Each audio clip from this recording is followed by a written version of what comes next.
Is Charles Hoskinson the true savior of the cryptocurrency market?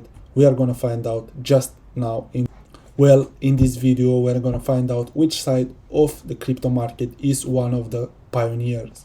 Before we start, I want to let you know, my name is George and our mission is to help the audience to get educated. The tongue. Thank you, sir. Mr. Hoskinson, you may proceed. Hi, everybody. Chairman Maloney, Ranking Member Fishbach, members of the subcommittee, and congressional staffers who work so hard. Thank you for inviting me to testify at this hearing. I applaud the work of this subcommittee, and I appreciate you all taking the time to provide a forum for the blockchain industry.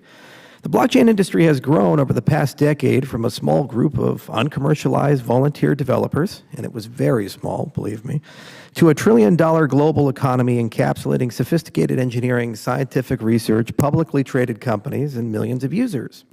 While our remarkable growth yields significant opportunities ranging from infrastructure security to entirely new economies like metaverses and NFTs, it also has presented new challenges and amplified the existing problems. Our legacy systems cannot handle the rapid movement of value without counterparty risk and require centralized middlemen. Our regulatory tools, risk management systems, and oversight processes were never designed for such speed, scale, and rapid evolution. For example, in just 4 years, our industry has touched concepts ranging from IPOs to intellectual property to completely new business structures called DAOs that are effectively leaderless and jurisdiction-free. Reflecting upon the 20th century, the dominance of the United States has rested upon 3 pillars: our financial services, our technology companies, and our manufacturing capabilities.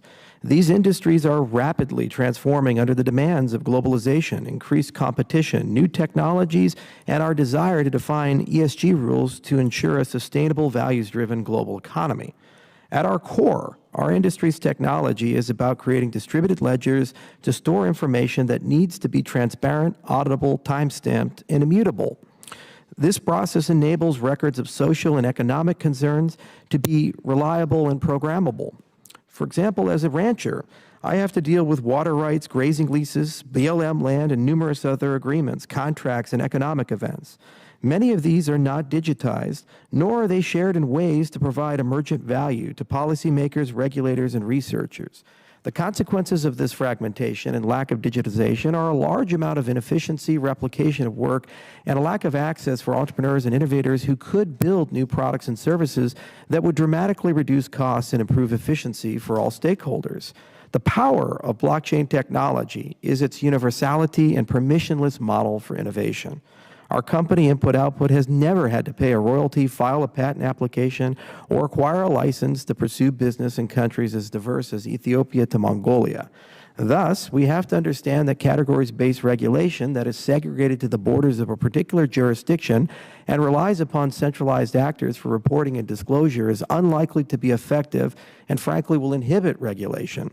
Furthermore, the Internet's governance, evolution, and innovation aren't controlled by the ITU or some other transnational body, but rather by thousands of interconnected and interdependent agencies and private companies working towards the self-emerging common goals of increased connectivity, capacity, and utility.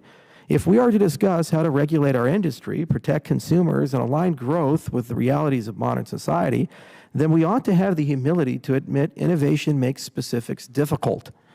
We should focus on principles instead.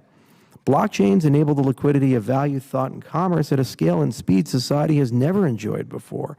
Instead of predicting the outcome of these new capabilities, we ought to decide on what risks we must guard against, what fundamental rights consumers should have, and how to use new tools for the greatest possible good.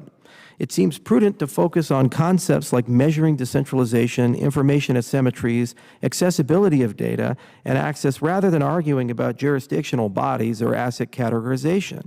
Cryptocurrencies are financial stem cells at their core. They can be nearly any asset and can change over time. Principles don't change. For example, the notion of measuring consolidation and its risks has been an endeavor the United States has pursued and is frankly good at since the Sherman Antitrust Act of 1890. While none of us are personally familiar with life in the 1890s, we'd certainly be comfortable with the intent and concepts behind the Sherman Antitrust Act. Centralization of markets and power seldom leads to good outcomes. I hope we can engage in a fruitful and ongoing dialogue throughout the coming months as the United States debates the regulatory future of the American blockchain and cryptocurrency industry.